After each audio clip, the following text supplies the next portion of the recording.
I would know. To bring the Finance Committee meeting to order.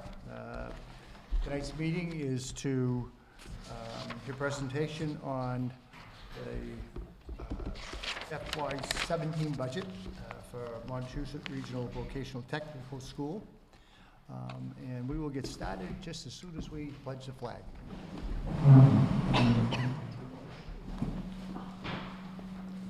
Allegiance to the flag of the United States of America, and to the republic for which it stands, one nation, under God, indivisible, with liberty and justice for all.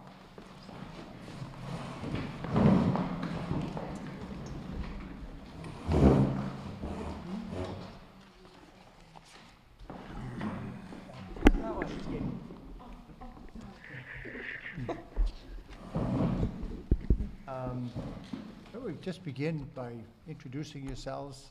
I know that most people certainly know Mr. Gould, but I'll ask him to introduce himself anyway and your position.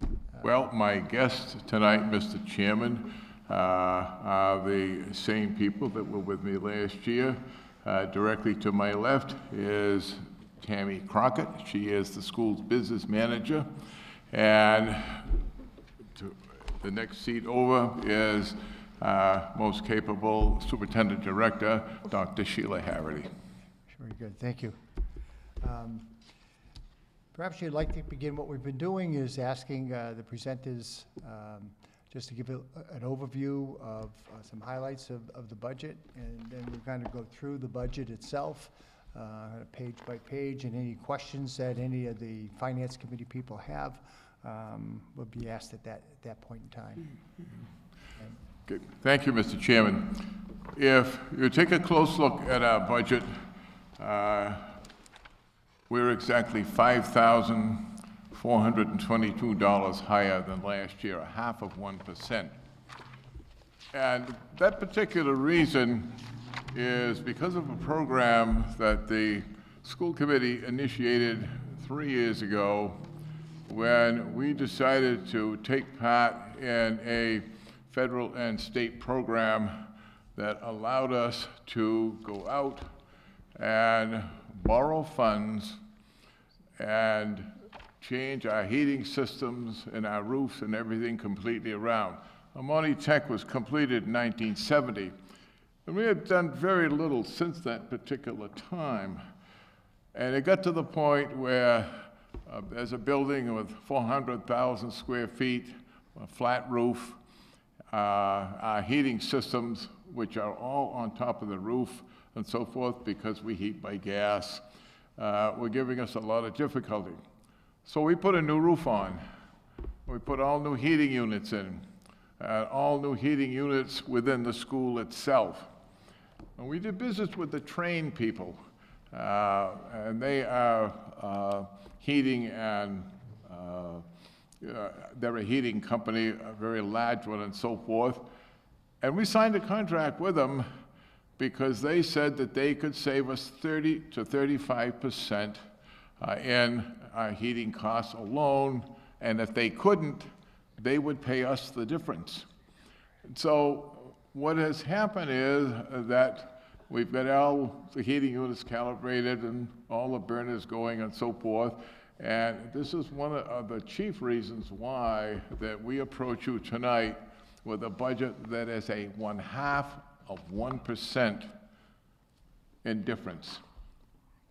And that's all. Now, bear something in mind that our school, as I have mentioned before, is a two-faceted school. We teach academics as well as the trades and so forth. And we have to dance to the tune of DOE and every other regulatory agency in the Commonwealth, and they are in the school just about every single week. Our staff basically has contractual agreements which we have to agree to, and so we just simply looked this year for ways of cutting everything down, right down to the floor, if you will, it wound up, with a rather successful budget as far as the committee is concerned. So you have before you our budget, and we are open to any questions. Great, thank you. Dr. Henry? Thank you. Before I pass the mic to Tammy, and she'll be talking about the budget, I just wanted to give you a year's highlight of what's happened in the last year at Monty Tech. Closer? Great. So what we've done is we're looking to actually build a veterinary clinic and start a vet tech program. And certainly didn't want to go back to our 18 communities and ask for additional dollars for this capital project. We've actually put a proposal together and have been raising funds. And at this point, we have over $1 million that we've raised through private sector donations, contributions, foundations, and grants. We've hired an architect that is working with us to develop the design. And it's a pretty aggressive plan, but if all goes well, we'll be pouring the foundation over the summer and for a 7,500 square foot veterinary clinic. We are going to have our own construction students build the facility, which is just an incredible opportunity that the students would be able to build a commercial building, never mind something for their own school. And we're partnering with Becker College to open up the clinic, and they're going to give us a veterinary doctor free of charge. And we're going to open the clinic for families that can't afford proper animal care for our entire district. So we're really excited about this incredible opportunity. We know that there's student interest there, as well as the workforce development pipeline. We're thrilled that Becker actually looked at our curriculum, and they're offering 6 college credits for their veterinary science program, as well as we've met with President Esquino from Mount Wachusett Community College, and they're now in the process of putting a proposal together, potentially for an associate's degree. So it's a wonderful way you can graduate from Monty Tech very shortly with a vet tech certification and a high school diploma. You can go on to Becker, or you can go to the Mount. So a nice opportunity, as well as being able to give back to our community and having our high schools have that hands-on experience working with live animals. So that's one of the really exciting projects. Another is we actually put a proposal together. Our business program was struggling a little bit. So we said, what can we do to help boost the students in that program? So we actually put an RFP together, and our school committee members selected Workers Credit Union, and we partnered with Workers Credit Union. They built their 17th full-service branch inside our school. They built it right in our lobby, and now they're training our students in the business tech program to be their bank tellers. So they've hired 2 of our juniors one week, 2 of our seniors the opposite week, and they're being paid and on-the-job training at the same time as they're getting their high school credit. And I'm proud to say that Workers Credit Union actually has offered both seniors full-time employment upon graduation. So we're very excited about that. We really wanted to take the partnership with workers and bring it to a whole nother level. Way too often, people are finding out about their credit scores after they've ruined their credit score. So we're in the process of developing a curriculum, a financial literacy curriculum for 9th through 12th graders, so they can learn about checking and savings account, what their credit score is, and then proper savings. So students are learning about the cost of living. You know, they could have a pie-in-the-sky idea of the type of life they want to live, but it has to match your job opportunities and your education and training. So it's a really wonderful way of developing this curriculum, and I'm proud that, again, that Workers is helping us develop that, and they're helping us go into the classrooms as well, instructing our students. All right. Thank you. In addition, one other thing before I hand it off to Tammy, we wrote 2 different grants. And we have put a simulator, 2 simulators actually, a Sim Man and a Sim Junior in our health program.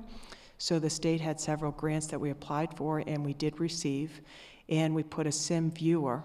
And what it actually is it's electronic computerized mannequin. So the students have to diagnose and start treating the victim.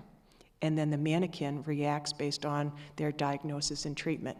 The teacher's actually in the opposite room with a headset with a one-way mirror, actually controlling the mannequin And the mannequin can cough and sneeze and talk, and the body can sweat and so forth, and it's pretty remarkable. So it's really cutting-edge technology. So if you're a student that is graduating from Monty Tech, for instance, in the health program, you're going to have a certification in CPR, first aid, CNA, home health aid, and we also partnered this past year with Mount Wachusett Community College. They embedded their EMT course for 8 college credits free of charge to our students. So as seniors are in the course as we speak and during the day, and upon completion of the course, they're actually going to receive 8 college credits free of charge. So those are some of the fun things that we've done in the last year that I really wanted to highlight how our students are engaged. Thank you. Thank you. Any questions? I have one question. You said that you had raised $1 million so far for the vet clinic. What's the total estimated cost? With the student labor, approximately $2 million. So our goal is to get about $1.3 million in donations. So we're really close. Very close. And at this point, we're still waiting on 3 different foundations. Their response will be May and June. So the net has been cast far and wide. And I'm really proud to say that people in North Central Mass, I find to be extremely generous. And, you know, when they see a project like this and how it can give back to the community and the educational benefits of our youth, people really had stepped up, the business as well as higher ed and foundations, that we've been able to do this. And we also secured $136,000 from the governor's grant for this. Phase 2 is actually for equipment, which is about $500,000, and we're only $50,000 short of that phase 2. With the governor's grant, we actually have all equipment from $5,000 or higher purchased through that grant. Nice So we're job. ready to equip it, and then we're going to use the Perkins funds, the National Perkins funds, to actually staff the teachers as we start opening. And as I mentioned, Becker College is going to give us the veterinary doctor free of charge. Thank you. Thank you. She left a couple of things out of that story that I have to throw in here. She came up with the idea a year or so ago and brought it to the committee, and we kiddingly said, "You raise the money, we'll think about it." Well, she did. So this summer, if you go down, you're going to see, the site plan. We've already allocated the land and so forth. We have an architect and so forth. And as she said, the school is going to build the building itself. And as I understand it, we already have 20 students signed up for a course, basically, that has no home, 2 people from Winchendon and so forth. It's unusual, but Monty Tech has done unusual things. We put in a masonry program when nobody had it. We put in ROTC when nobody had it. But lastly, we're going to try something for the town of Winchendon that's never been tried before. You all know where Riverside Cemetery is. I think we know where it is. Public Works is not too sure where some of the graves are, so decided to go into the design department and said, "Can you people make a map of our cemetery? And hopefully before the school year is over, the selectmen are going to get a brand new map of Riverside Cemetery from Monty Tech. It's never been done before, and it's caused quite a bit of, not concern, but interest down there and so forth. So these are just some of the things that Monty Tech is a part of Winchendon. Okay. Sorry. How are we going to pay for everything? That's what my job is here to talk to you about. I see mostly familiar faces here, so I know you're very familiar with my long-winded presentation. I will do my best to shorten it down a little bit. I just think it's important to give you the details on how we arrived at our budget. I passed out, or Mr. Gould actually passed out a PowerPoint presentation, and that's what I'm going to be going through for the budget. So I'd just like to start off by saying that our budget is built on the governor's budget, which is House 2. as most budgets are at this time, because we don't have any other numbers yet. So this is just a little bit of highlights from the House 2 budget. Again, he proposes funding Chapter 70 at $4.58 billion. And there's a couple of other components in there. They're saying that all districts will receive at least $20 per pupil in an increase in their Chapter 70 aid, and we fall into that category. That's all we're receiving, an additional Chapter 70 this year. So we'll talk about that in another slide. So going on to slide 3, fiscal year 2017 budget summary. This is a synopsis of our proposed budget, and as you can see, the proposed FY17 budget is $26,374,468. It's an increase of $145,102 over this year, or 0.55%.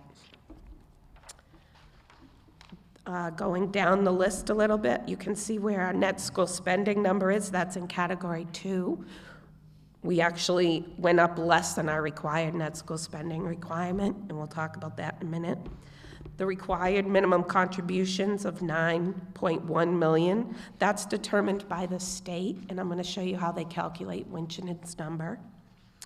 The next component, under 3, is our transportation and operating budget, less what we anticipate receiving in transportation aid, which brings us to the next number of our assessment component of $752,661.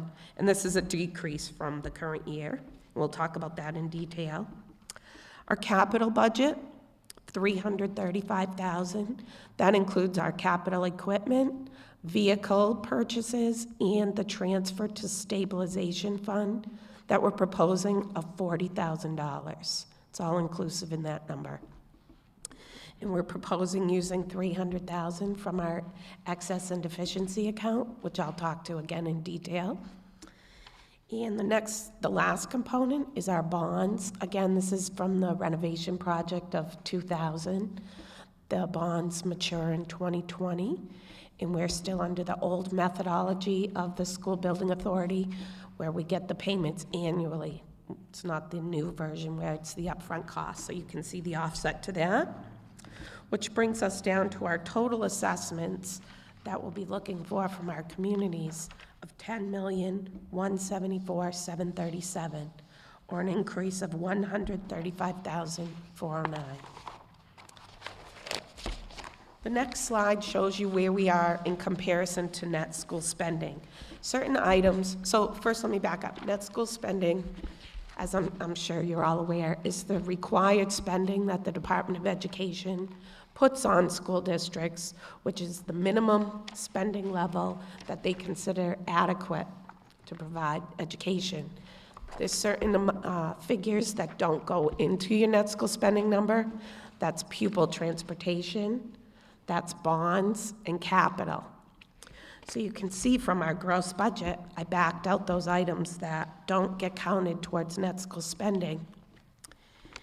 And when all is said and done, we are at $45,000 over our net school spending requirement, or that puts us at 100.2%. And that'll be relevant on future slides. The next slide, page 5, is a breakout of that $26 million budget. So you can see by function where our increases and decreases are. Most of our increases, again, are in contractual salary agreements with the teachers' union and support staff, which is a 2% increase this year. Another smaller increase, but nonetheless, is in our transportation, again, pupil transportation. And we also have some other increases into our employee benefit programs. In order to offset these increases and still keep a minimal budget increase, you can see several areas that we had to make cuts. Instructional equipment, instructional supplies, and you can see several other areas. We do well with utilities. Again, Mr. Gould pointed out why we do have smaller decreases in some of our utility accounts, it's because we're receiving that savings. And it's important to note that we're paying the payments on that $10.7 million payment, bond borrowing. We're paying that through our net school spending requirement. So it's in there. And most of it is being offset by the savings that we have in our gas and electric account. But it doesn't cover all of it, so we have to make cuts, again, in other locations to keep it within our net school spending requirement and not outside of it. Okay. The following slide is just the previous slide, but condensed by function totals so that it's just easier for you to look at. Going to slide 7 now. This is where I talked about we're considered at 100.2% of our spending, net school spending requirement. And as you can see, in FY15, we're in the lower, this is where school districts spend across the state. And in FY15, we're in the lower third. You can see the number of districts that are in each category. The following slide, page 8, is a comparison of where we are in FY15. That's the most recent data that's put up. Where we are in net school spending compared to our district towns. Now you might look and say, where's Winchendon? They're still analyzing Winchendon's data from that year, so they were not reported at the time. You can see not every district had reported at this time. So Winchendon was not one of those, but when I looked at what Winchendon projected their net school spending to be based on their budget of 15, you were at 100.6. So again, right in the same realm as Monty Tech. The only two that were below us were the two cities, and with their projections for 16, they looking like they're going to be at 100%. The next slide, slide 9, is looking at our revenues. How are we funding the 26 million? Again, the Chapter 70, and I have a slide that's going to explain how that's arrived at by the state. Our transportation reimbursement, again, we're using the initial cherry sheets that are out right now. It goes through several iterations as well as the state budget during that process, but we usually budget with the cherry sheets, and it seems to be the most cautious number. And if we do get more than we anticipate, it rolls into our excess and deficiency account, which we use to offset assessments the following year. And again, I'll talk to that in the E&D presentation piece.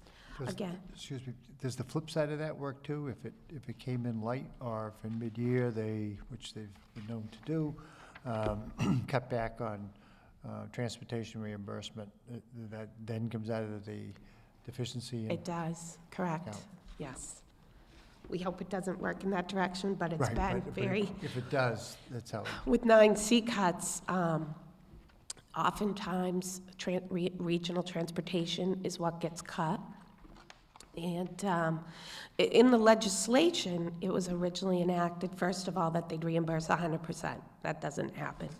But secondly, that it would not be cut unless Chapter 70 was cut. That's how it's written. But the legislature, the governor just got it changed to say that they can cut without cutting Chapter 70. So we're always trying to be very cautious with the amount we put in here for budget, but we do usually use the initial cherry sheet numbers. Again, going to assessments, you saw that from the first page, and we propose using $300,000 from E&D. And again, I'll get to that in a little more detail. Slide 10 is a definition from the state as to how Chapter 70 is determined. The simplistic version is it's your school's foundation budget less the amount the state determines your community's ability to pay is. The difference is Chapter 70. That's in its most simplistic terms, but it's a lot more difficult than that behind the scenes. But So this just gives you a little bit of the definition. Slide 11 is to show you why, when you look at Monty Tech's foundation budget, because our foundation budget, or the foundation budget of every school, is really the driving force of your budget. It is your net school spending requirement in most instances. They're usually the same number. And oftentimes, well, not often, all the time, communities look at their own municipal foundation budget and they compare it to Monty Tech's and they say, why is it different? Why is yours larger than ours? This is why. The state assigns a different rate for every category of students in your school district as to what they have come up with through their process as to the cost to educate that school-aged child. And you can see of the regular education costs, or the K through 12 costs, vocational has the highest assigned amount to it. And this year, it's $13,171 per pupil. That's really the base. And the reason for that is because vocational schools do everything a comprehensive high school does, and we operate 20 shops. And we can have several shops that have hundreds and hundreds of $1,000s worth of equipment in it. As Dr. Harity pointed out, we got a grant to put in some equipment in the health OC this year. Without that, those two pieces of equipment were approximately $170,000 for the mannequins. So just to give you an idea, when you walk into a shop, it's hundreds and hundreds of thousands of dollars. So they give a little more for the foundation budget for those things. The next items on there are the additional money they give for special ed. And I'm going to talk about that when I get to the next page. And the below piece, economically disadvantaged. If you've spoken with your own school district already regarding or your comprehensive district regarding theirs, the state changed the methodology this year of how they reported free and reduced lunch students. Normally, we collect paper applications, and the state also established what they call virtual gateway, where people who qualify for food stamps and different types of assistance are in the database, and we upload our students to that. They're matched, and they come down to us. And those students are considered directly certified. You don't need any other piece of paper for them. And big districts like Boston and Springfield and Chicopee, even Gardner, Fitchburg, are doing the community eligibility program where they're giving all their students free and reduced lunch because they have such a high portion of their population that qualify for free and reduced lunch under that direct cert methodology, that it saves them the cost of collecting the applications. So the state was looking for a way to put every school district, because you get additional money for the students that are considered free and reduced lunch, or now the new term is economically disadvantaged. So to put everybody on the same playing field, the state said, we're not going to count the students that you collected paper applications for. We're only going to count the pupils you have directly certified. That was a huge decrease for most districts, except for those that did it under the community provision. So what they did to help offset that was they increased the amounts that they're giving to each school for those pupils. Whereas last year, a high school pupil was received about $2,700 additionally per pupil. And you can see this year the amounts are different. And the state puts you in a decile, and that's based on the population that you have below the poverty level. The state puts you in. So you'll see that you'll see it on your own foundation budgets. So moving on to 12, you can see that, again, we have no pupils in columns 1 through 9 because all of ours are vocational. Now the 1,500 pupils, that's our foundation enrollment. And the definition of foundation enrollment is not the number of pupils purely at Monty Tech. It's the number of pupils at Monty Tech plus the number of pupils that live in the communities that belong to Monty Tech that go to other vocational schools or school choice. They're considered, students that go to other vocational schools are considered school choice to Monty Tech, just as pupils who live in Winchendon who may attend another comprehensive district are considered school choice to the Winchendon Public Schools.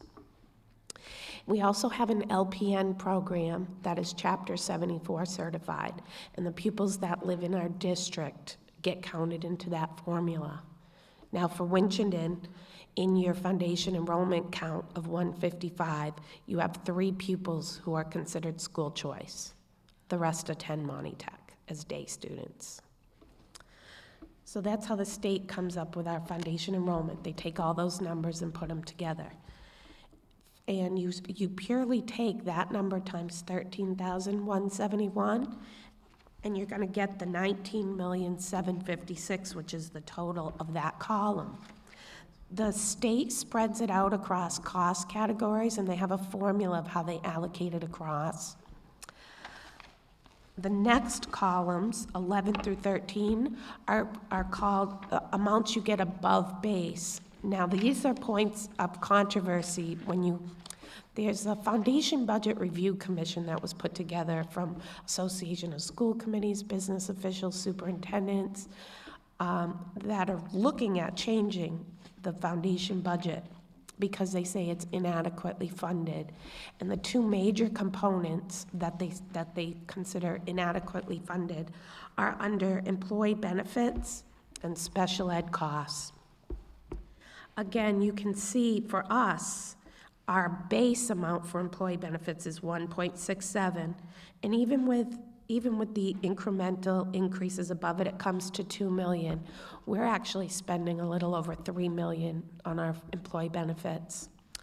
The other component is the column 11, special ed district. It says 71 pupils. We actually have closer to 252 pupils that were considered special ed on October 1. And if you read the directions that are at the bottom of the foundation budget, you'll see that that's an assumed percentage, and it's an assumed 3.75% for comprehensive districts and 4.75% for vocational. That's another source of contention because special ed percentages are much higher than those percentages. And then again, we don't have any special ed out, because you have to come to Monty Tech to be at Monty Tech. But the next column, economically disadvantaged, 364, again, that's a number of students that were directly certified.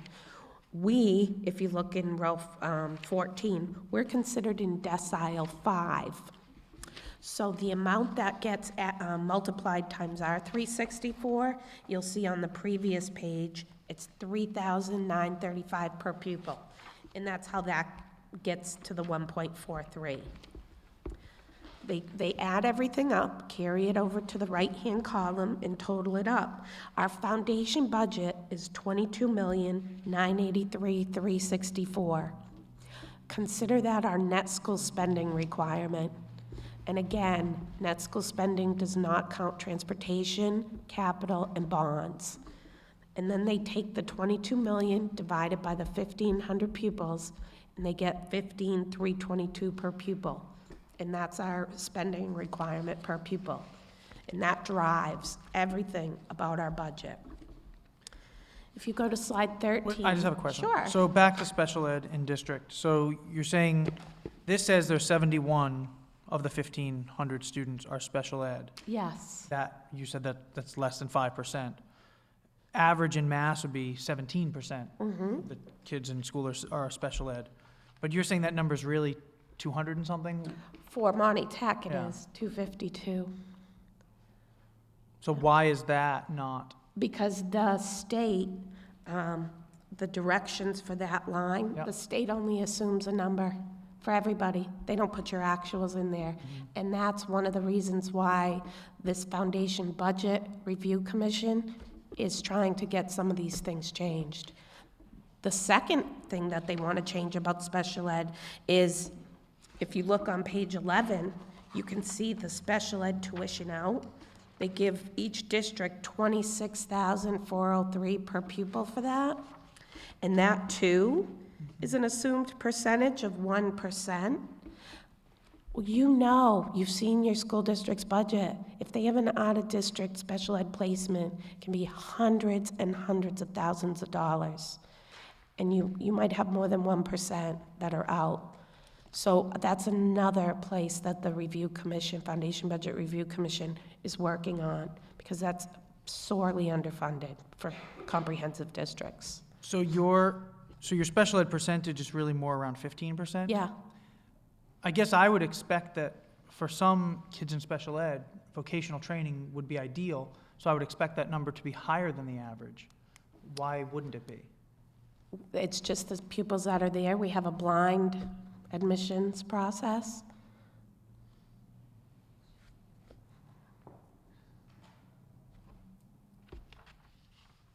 Thank you. Okay. So going to page 13, again, this is a breakdown of the communities. So you can see Winchendon, foundation enrollment, 155 pupils. You multiply that by the 15,322, and you get the foundation budget that's attributed to Winchendon for Monty Tech. And then the minimum contribution is calculated by the state, and we'll talk about that in a second. Now I just said to you, foundation budget and required net school spending are usually the same number. You can see ours is slightly different. If you look at the foundation total, 22,983, and our net school spending requirement of 22,998.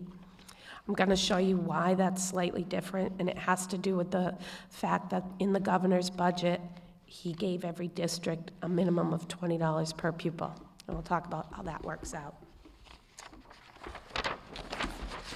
Okay, slide 14 is local contribution.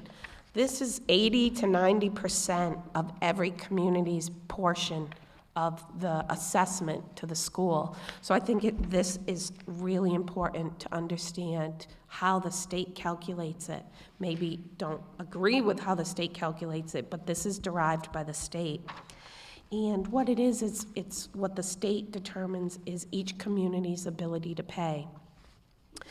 And what's happened over the years since this formula went into place in 2003 is some communities are paying more than what the state determines is their ability to pay. Some are paying less. So each year, the state incrementally decreases or increases inversely those districts to ultimately try to get every district paying what they should be paying for their required local. Again, they can't do it all in 1 year because it would require a lot of Chapter 70 state aid, a lot more than what they have allocated or budgeted for. Slide 15 is a breakdown of how the state calculates it. The first block, the statewide foundation budget, is purely all the schools in the Commonwealth, their foundation budget. Now, you saw Monty Tech's was $22.9 million. They take every school district in the state, add it up, and it comes to $10.128 billion. They know that the governor put in $4.153 billion in Chapter 70. We talked about that on the first slide. So that represents 41% of all the foundation budget for the entire state. In order to make that 100%, they said they have to take 59% from the communities, or $5.97 billion. And what the state does is they take half from the income effort, so your town, the community members' income, and they take half of it from your property wealth of the community. And they figure out, through the Department of Revenue, what those totals are, and they come up with a percentage that they apply to every community. So this year, it's 1.4701% to income and 0.3792 to property wealth. They take those percentages from every district. I like to say your mileage may vary on this one because your income levels and your property levels are different than the community next to you and the community next to that, but the percentages that are applied are the same amounts. And that's really how they come up with your ability to pay. And on top of that, they add, which is always the one people tend to disagree with, your municipal revenue growth factor. And again, that's determined by the Department of Revenue, and you'll see that in a minute. So that's just basically what 18.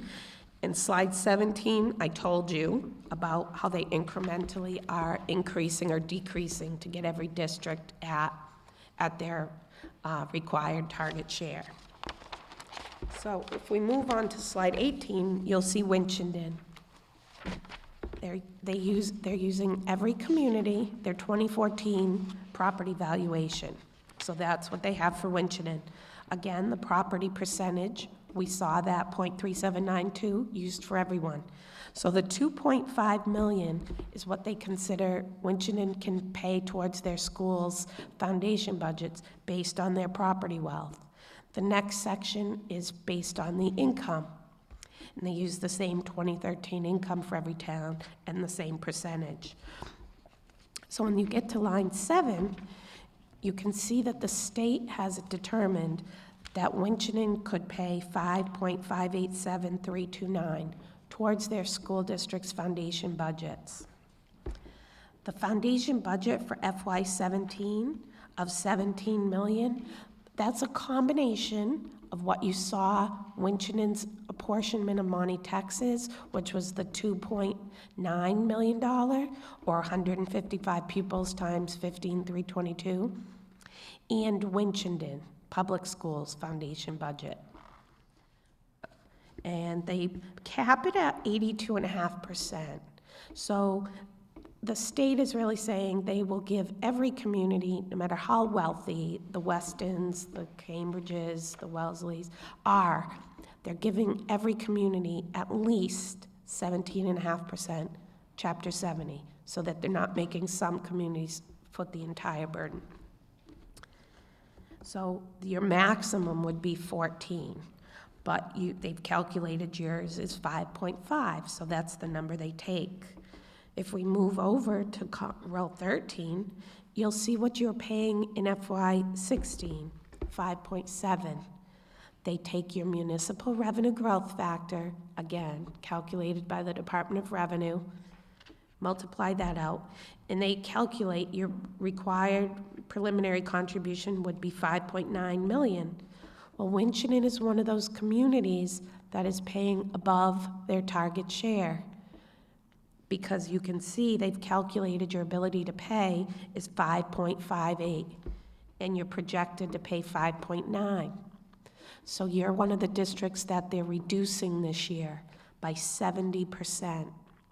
So if you go to the next section, 17 through 20, you can see that your excess effort is 327,000. They're taking 70% of that to get the 228, and they're coming out to your required contribution of FY17 to all your school districts, 5.685462. That number carries over to the next page, and you'll see how that gets allocated across to your school districts that Winchendon belongs to.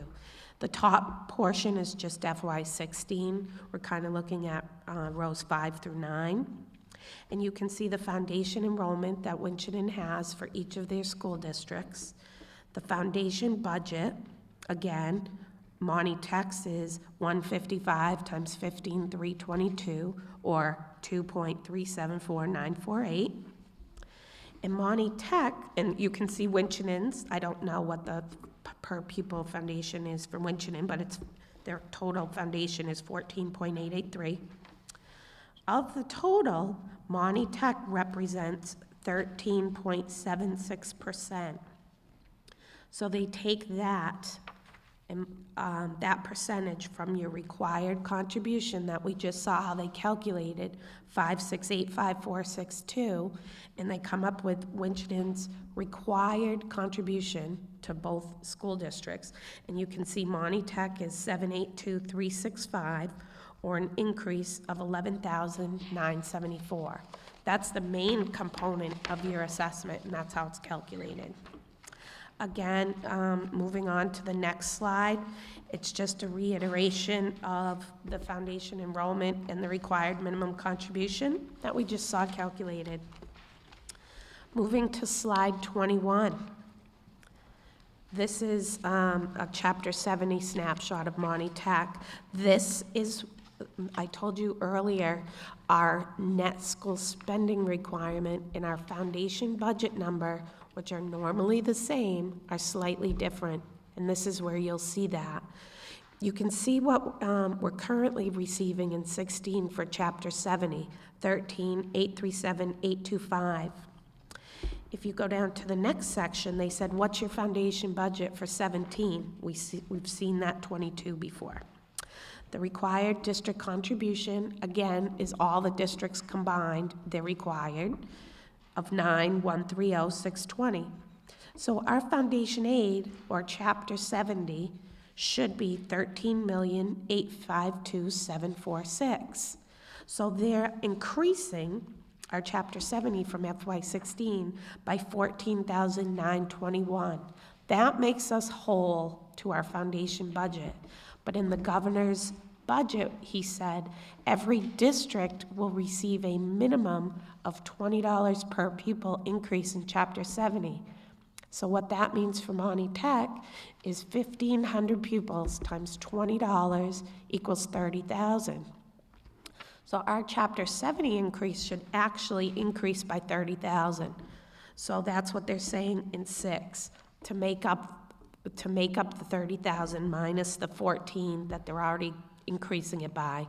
They still need to give us another 15,079 to come up with what our Chapter 70 is for FY17.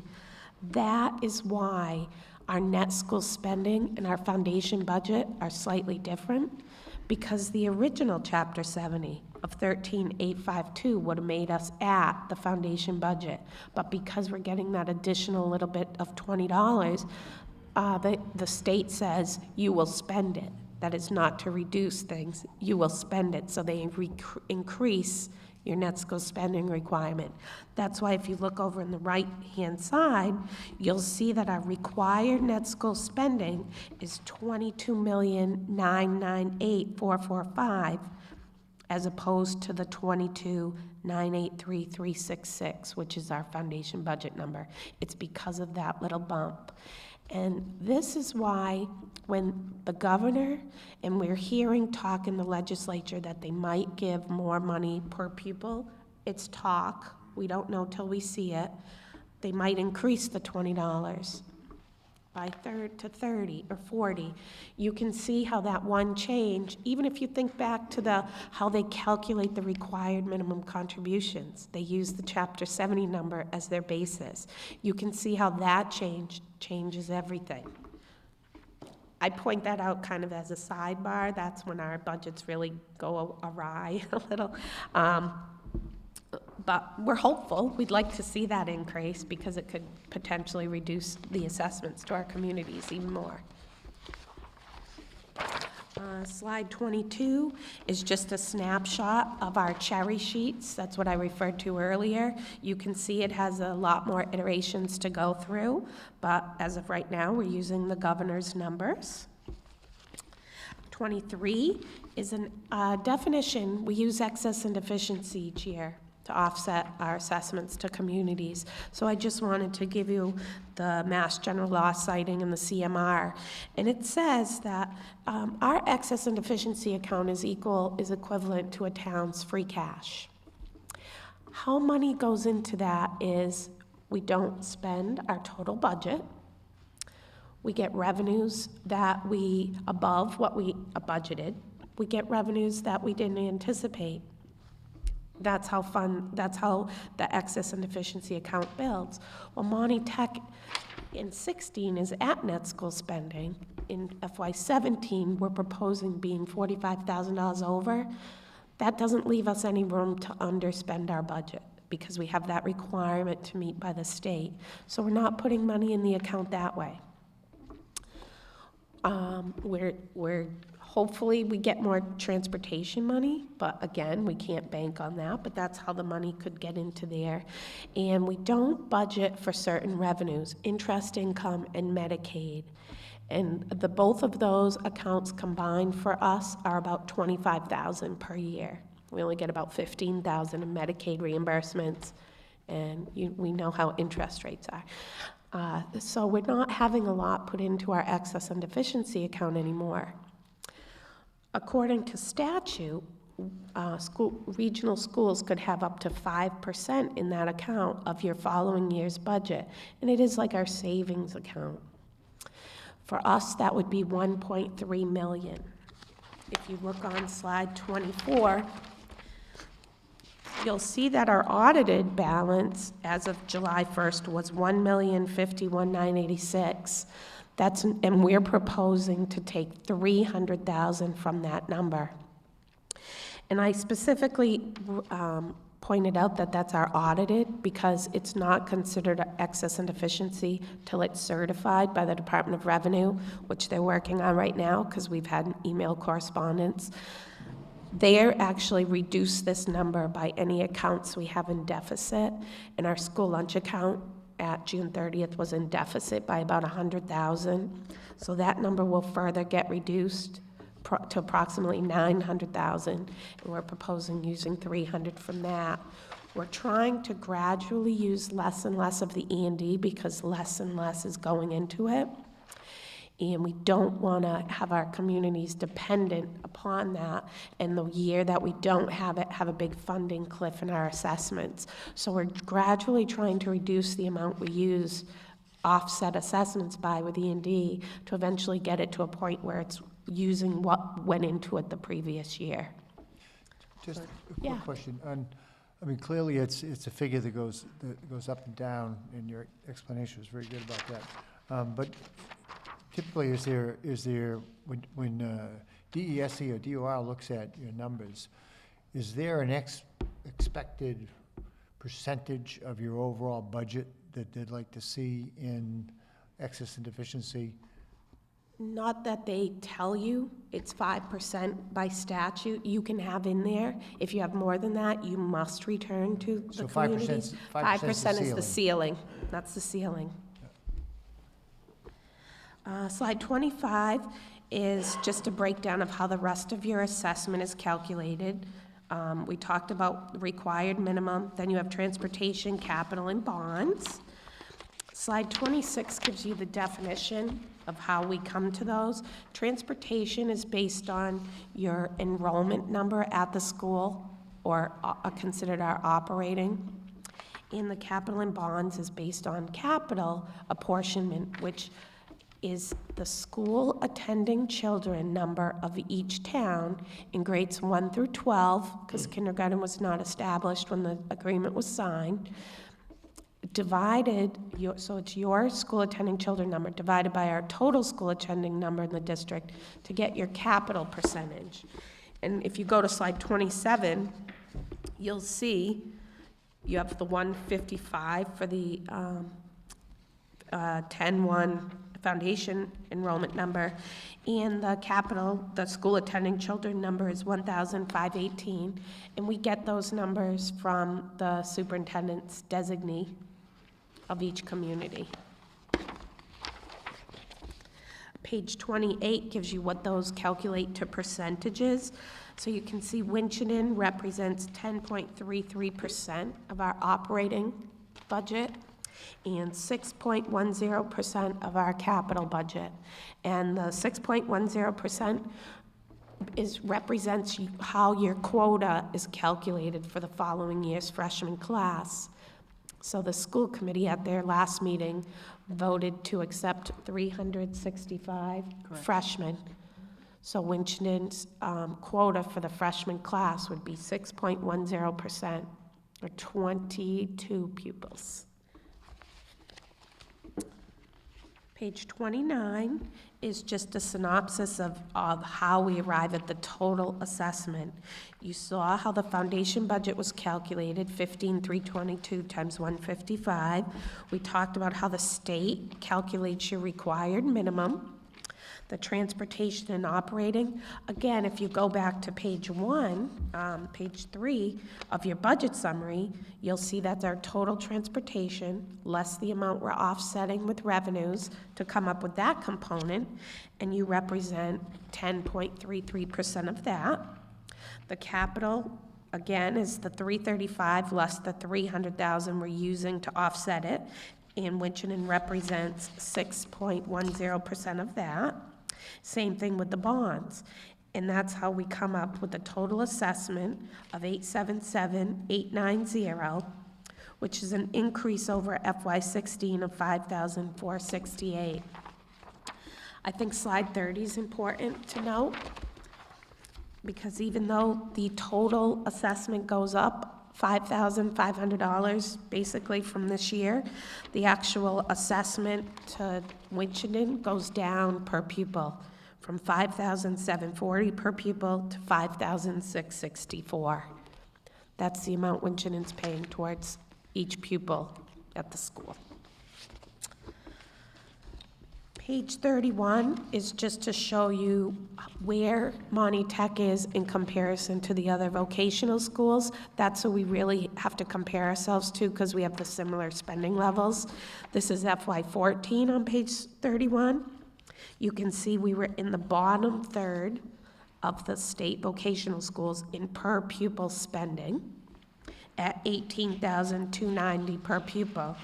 And if you go to slide 32, this is where we were in FY15, and you'll see that we dropped down even further on the list, and our actual per pupil expenditures dropped from the $18,290 to $18,275. And the last page is just a summary of everything I said, and I will be happy to answer any questions that you have. Thank you for not falling asleep during my long-winded. You've done this before, haven't you? I think. Are there any questions on any of the points of the presentation? There's an awful lot of information there. People take college courses to understand what's been summed up in the last half hour or so. Sorry. And you've done a nice job of trying to make something that's very complex seem understandable. I just have a question. Yep. So I guess, and I asked a similar question last year, but I'll ask it again, I suppose. So we have 155 students who go, sometimes more than our allotment attend, is that correct? Yes. Because other 22. communities do not send Correct. their allotment, like Harvard or Holden, they may send less. So if a student comes from Winchendon but is using a spot from Harvard, who pays for that? Winchendon, wherever the pupil, for the operating portion, wherever the pupil is coming from. Doesn't it seem like it would be fair to have Harvard share in that cost because we're using their slot and we didn't choose to use their slot? You know what I'm saying? It's not like we lobbied to get their slot. I'm trying to. At least the amount, Right. So they pay, so Harvard pays like $13,000 per student, we pay Correct. whatever, You have 5. 5,000, yep. So wouldn't it make sense for them to pay at least a portion of that slot? Do they pay anything? Yes, they pay the capital piece. Yeah. So even if they had no students at Monty Tech, they would still pay their portion of capital. So it's their school attending children number over the total. Yeah. So they still pay for the bonds in the capital. It just seems again like the poorest communities send the most children, Gardner, Fitchburg, Winchendon, and the poorest communities can least afford to send funds out of their community. And I guess that's the challenge, and I guess that's some of the pushback you may get from the poorer communities is the cost to send those children out. If we were educating all 155 children within our community, we would save $500,000, which is about what we probably need for our school district at this point. So I'm not suggesting that. I'm just saying that that's, I think, some of the pushback that we get is the poorest communities send the most children because the schools probably struggle more in those poor communities. We've actively actually have reached out to Holden and Harvard, and the school committee member and myself actually presented to their Board of Selectmen, and talked about all the benefits and highlighted the educational opportunities, because it's really important to get into those communities to showcase the educational opportunities so that, you know, a Holden and a Harvard are able to fill their quota in their slots so that they don't get put on the waiting list and then we go off the waiting list. In addition, we didn't have a Harvard representative on our school committee. I know of, I'm on year 2 at this point, and that seat has been empty. And at this point, I believe that we're in the process of actually securing a person for Harvard, and I think that's going to help as well because we'll have someone in the town. I've certainly met with this, the superintendent and given her our literature for our open house, for our career day, for our VIP program, for our summer camps opportunity in the middle school, because we're hoping that with students that come in the middle school, they'll see the opportunities and the educational value and want to come to Monty Tech as a high school student. Because they seem to end up with fewer slots each year, where our slots go up. But if you look at our school population in general, it goes down. So obviously there's a flight, you know, out of our community to other places, which obviously there's funds that follow those. And, you know, just for community pride, we'd like to, you know, hold on to some of those kids if we can educate them appropriately here, so. And that's why we're actively trying to work with Holden and Harvard in particular so that they actually fill their quota. Thank you. Questions from committee members? I just have a question on page 23 in this manual. It talks about your capital stabilization fund. Yes, Could you just explain that a little bit, what the balance is, if you know what that is? absolutely I do. Currently, as we speak, our stabilization fund has $65,000 in it. Where you see FY15, that was our first funding year. So we currently have $65,000, and we're proposing putting $40,000 more in it. And again, our stabilization fund is we established it for capital, so that we will be able to do those mid-range capital projects at the school without coming back to communities for additional funding at those times. You're welcome. Yeah, I've got a few questions on the line items. Sure. I want to take a little bit of time just to kind of walk through the line items. Some of it's just, I'm looking on this handout on page 19. It's there. It's under supplemental information. Just to clarify a couple of things. As I said, I think sometimes it's just the titles that might be different for different functions. Sure. And I think I asked this last year, but the superintendent's salary split Yes. between the superintendent's And the line principal. item and the principal's line item. Yes. Yeah. Now, under supervision salaries, would supervision be essentially assistant principals? It includes our assistant principals, which we call the dean of students. We have an assistant principals in a different line item. It's our director of vocational programs, our director of academic programs, our development coordinator. I think I'm including everybody. Okay. So the 2 deans of students, the academic coordinator, the development coordinator, the vocational coordinator. Okay, so they're administrative positions, not department heads. Right, we don't have, our department heads are called liaisons, and they're not so much in a supervisory role as more lead teacher, Yep. doing the budget and stuff. Okay. That answers my question about department liaisons. I understand what that is now. too. Yes, that's that cost. Yeah. I was just kind of curious, under paraprofessionals, further down there under, as we get into the teacher's salary instruction, it looked like a significant drop at the same number of people. We moved more out to grants. Okay, Same, same number of people. last year it was the same number of people, but we weren't sure what we were going to get for the special ed grant. They're all special ed. This year, because we had to make such budget cuts, we had to presume off the top we were getting that grant funded. Okay. I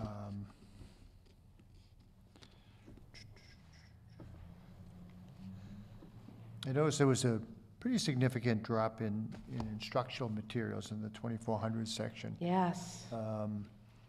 Yes. Were there, I mean, is there a specific drop in that? I mean, there's a lot of textbook drops in textbooks It's a significant drop in all the shops and the instructional equipment. And so it's kind of, that is Monty Tech's equivalent of a comprehensive school district cutting a staff person or two, because our budget is less. We're at about 70% of our total budget is salary and fringe, whereas in a comprehensive district, it's closer to 85%. Cutting equipment is our equivalent, and that's what we had to do to keep this budget as low as we could. A question is more of a informational question, I guess, curiosity, I guess. Your pupil transportation, you contract that out? Yes, Who's your contractor? we have 5. 5 contractors. We have 5 bus companies and 30 buses. I bid it by the route, by the town, Yeah. because it works out cheaper. Yeah. Because we have some bus companies located in Athol, they do those routes and they bid lower. So we do it by the town. Okay. But we do have 5 bus companies. In town, we just had a new bus contract, and it was a significant increase. I mean, Yes. 15, 20%, somewhere around there. You- That took everybody by surprise, and I noticed that certainly in at least the last couple of years, Yes, you that's, seem to have a fairly consistent pupil transportation contractual service. Hasn't had a FY17. big jump. FY17 will be our 3rd year of this contract. So again, we saw a Break it up. extremely large increase in 15, because we kept those bus bids for 5 years because they were so good. So when we went to 15, it was kind of a little ticket shock for us. And I noticed that the pupil transportation for athletics is not included as part of the Correct. transportation parts outside of net school It spending. out- it because is it's part of outside. your program, so Yeah. it's included in that. That number was a little different. Yeah, we don't get the reimbursement on those funds, what Yeah. we spend there. Okay.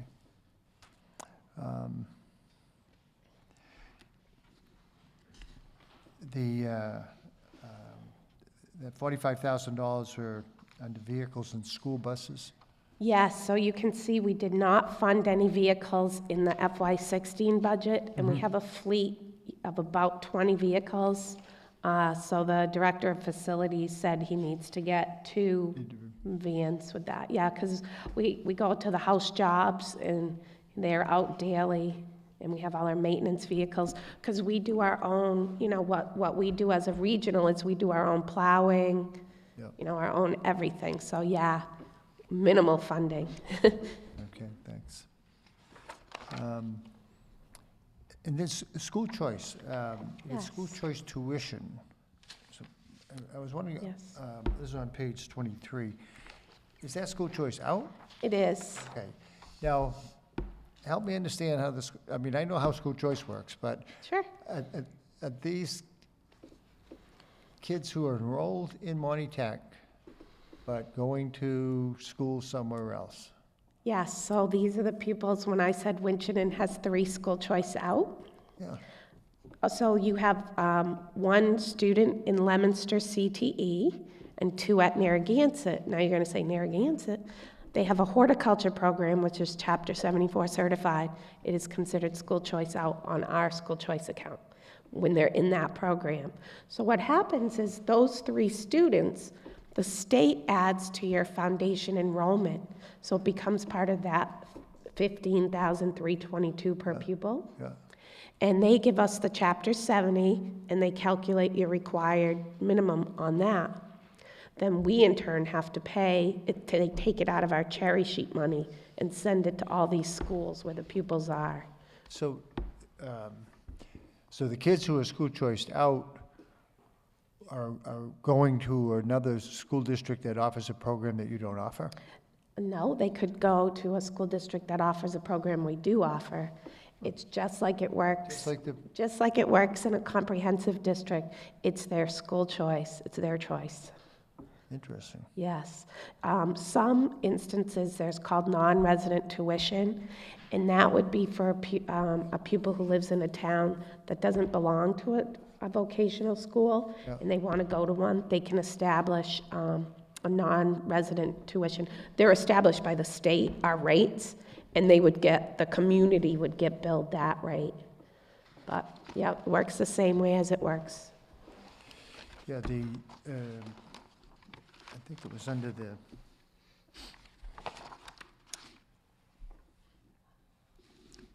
enrollment, foundation enrollment history. It lists kids, it lists the out-of-district. So the out-of-district that are on the enrollment history are actually the pupils at Monty Tech that are out-of-district. So they live in Orange, Worcester, New Salem.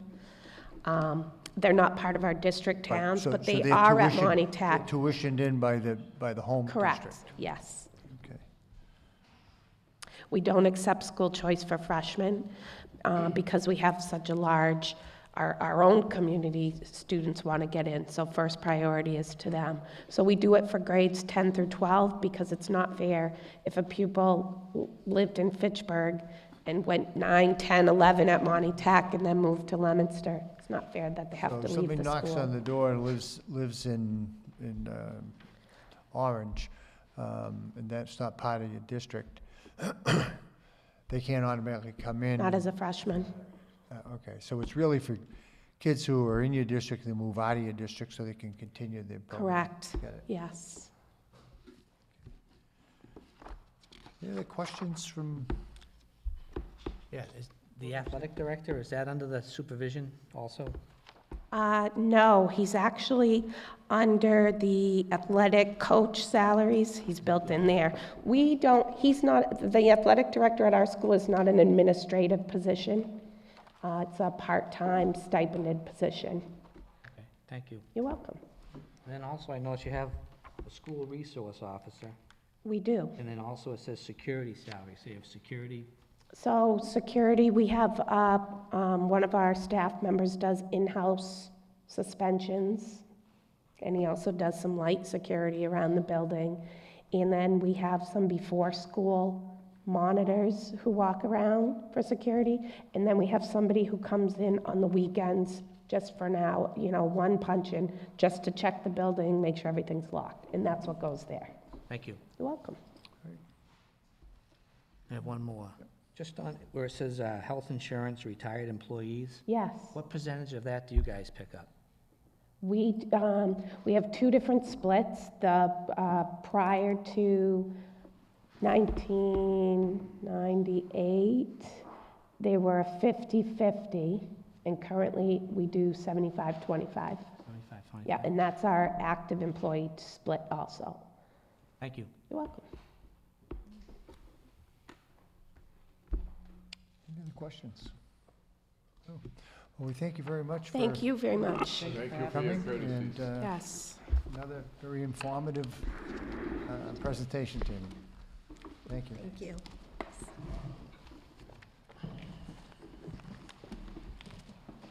Any other comments from members? Move to adjourn. Well, I was going to, caught last night about having, Do we have it on our agenda? any comments from the audience? All right, now, I just have one quick. Yep. Like pertaining to last night, it'd be nice if we could get that budget and then have a few days to to go over. That's digest the it. only, I Yeah. felt like I was rushed, and Yeah. You're I right. guess on the same thought, I don't know if we could have that as a joint meeting like Monday night, like they presented it, and then Yeah. come And the back. following Come week. back the next, Whatever, right, exactly, yeah. right. Yeah, it's, Even save everybody a little time, Yeah. and maybe could even do that with a school budget too, maybe. yeah, it's a good point, because. Just a it's- thought. No, part of it's my fault, to be honest with you. Thank you. Thank you.